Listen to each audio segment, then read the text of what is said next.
President Obama over the weekend gave a very rare Oval Office address. In fact, only the third that he has done in his 2 terms. So he talked about the threat of ISIL, as he calls it, San Bernardino, the terrorist attack that happened there, and what we need to do in Syria and Iraq. Apparently, I'm the only one in the media who liked the speech. Everybody else was like, yeah, I want more war. There wasn't enough bloodlust in the speech. So let's show you what the actual speech was, and I'll tell you why I liked it. Let's watch. We will prevail by being strong and smart. Hey, crazy. Now, how many times have I said that? Can we be strong and smart? So unsurprising that I would like that strong and smart beginning to the speech. The rest of the critics, whether they were conservatives or the mainstream media, thought strong and smart? Me no like that. Me like strong and dumb. All right, now let's give a little bit more substance here. For 7 years, I have confronted this evolving threat each and every morning in my intelligence briefing. And since the day I took this office, I have authorized U.S. forces to take out terrorists abroad precisely because I know how real the danger is. The threat from terrorism is real, but we will overcome it. We will destroy ISIL and any other organization that tries to harm us. Our success won't depend on tough talk or abandoning our values or giving in to fear. That's what groups like ISIL are hoping for. Our military will continue to hunt down terrorist plotters in any country where it is necessary. In Iraq and Syria, airstrikes are taking out ISIL leaders, heavy weapons, oil tankers, infrastructure. We will continue to provide training and equipment to tens of thousands of Iraqi and Syrian forces fighting ISIL on the ground, so that we take away their safe havens. In both countries, we're deploying special operations forces who can accelerate that offensive. With American leadership, the international community has begun to establish a process and timeline to pursue ceasefires and a political resolution to the Syrian war. Doing so will allow the Syrian people and every country, including our allies, but also countries like Russia, to focus on the common goal of destroying ISIL. Now, I get why some people don't like the speech. First of all, they put the teleprompter in the wrong place. So he's looking off camera, a little Michelle Bachmann-esque in that regard. I get that, right? And I get that he doesn't pound his fist. Look, I like to pound my fist. I get angry all the time. Anybody who watches this show knows it, right? President Obama just doesn't operate like that. So I think a lot of people would have liked it better if he said things, same exact things, but with a different tone. We're going to use special forces to go get the sons of bitches. They were like, whoa, holy shit. But that's exactly what he just said. And that's why I liked it. He said, look, we're bombing their oil. We're using our local allies to circle them and using their ground troops instead of ours. But I've got special forces on the ground to help us with that. And that's what I've been arguing for. That's a smart strategy that is more likely to work. Now, it's not easy. You're not going to do it overnight. But it's better than getting stuck in another land war in the middle of Iraq and Syria now. In fact, he then goes on to talk about what we shouldn't do. Here at home, we have to work together to address the challenge. There are several steps that Congress should take right away. To begin with, Congress should act to make sure no one on a no-fly list is able to buy a gun. What could possibly be the argument for allowing a terrorist suspect to buy a semi-automatic weapon? This is a matter of national security. We also need to make it harder for people to buy powerful assault weapons, like the ones that were used in San Bernardino. What we can do, and must do, is make it harder for them to kill. If Congress believes, as I do, that we are at war with ISIL, it should go ahead and vote to authorize the continued use of military force against these terrorists.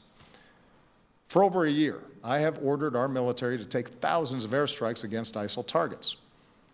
I think it's time for Congress to vote to demonstrate that the American people are united and committed to this fight.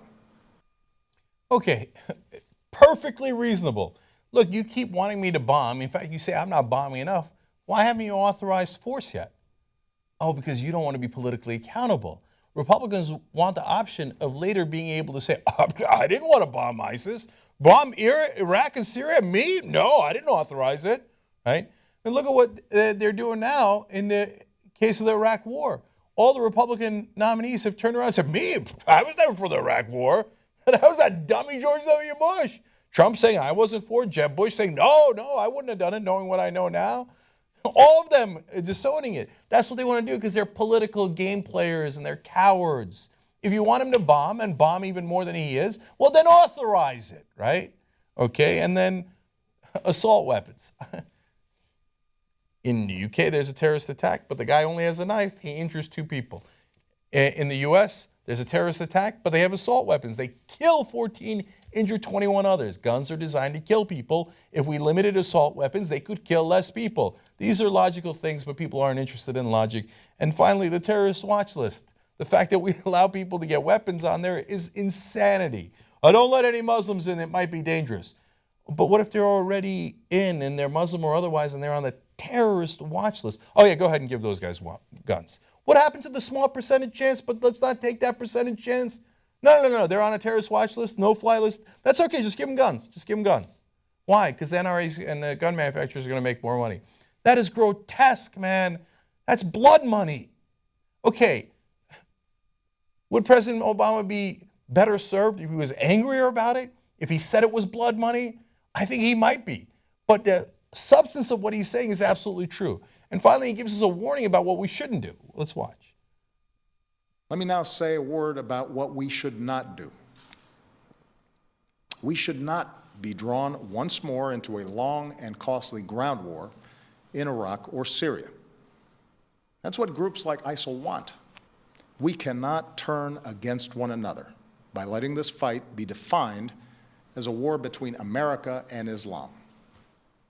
That, too, is what groups like ISIL want. ISIL does not speak for Islam. They are thugs and killers, part of a cult of death. And they account for a tiny fraction of more than 1 billion Muslims around the world, including millions of patriotic Muslim Americans who reject their hateful ideology.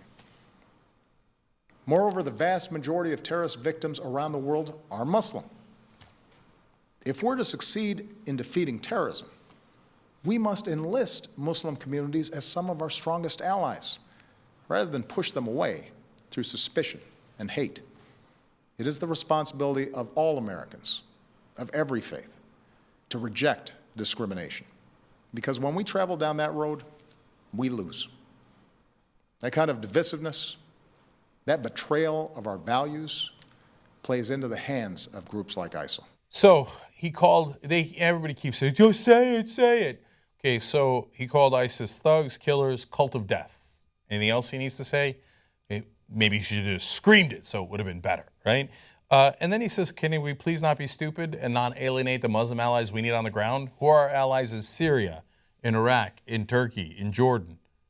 Oh, right, they're all Muslims. Those are our allies fighting on the ground against ISIS. You don't want to alienate them. That would be stupid. Plus, it's a betrayal of our values because we don't discriminate based on religion here in America. That's the whole point of the country. And what do conservatives say? No, me no like strong and smart. Me want more yelling, more blood. At one point in the speech, he had a nice line. He said, freedom is more powerful than fear. In another era, that might have been a line that really resonated. You know, we have nothing to fear but fear itself. That kind of line from Roosevelt after Pearl Harbor. In this era, that's not possible because immediately the opposition and the media jumps on TV and says, oh yeah, that doesn't mean anything. I hated that speech. Oh, that speech is garbage. Yeah, it's just empty talk. Oh, it's just the same thing as always. Blah, blah, blah, blah, blah. Imagine if they did that to FDR. No, that's not true. We have a lot more to fear than fear itself. He's just being a coward. Oh, it's ridiculous. No, we have the Japanese to fear. What does he mean we have nothing to fear? We have the Nazis to fear. Of course we have something to fear. We should be really afraid. Oh, he's not doing enough. Oh, FDR's the worst. Oh! Yeah, then you wouldn't have any great speech. 7 years ago, what does that even mean? Oh, that's ridiculous. Emancipation? No, I'm against emancipation. Oh, what does he mean emancipation? That's not what he said when he was running for office. That's true. Lincoln didn't say that when he was running for office. He's a liar. That's what Lincoln is. He's a liar. Blah. We'd have no great presidents because they'd be torn to shreds immediately after every speech, even if it was a great speech. And on the substance, this was. So if you're a critic of it, sad day for you because you're absolutely wrong.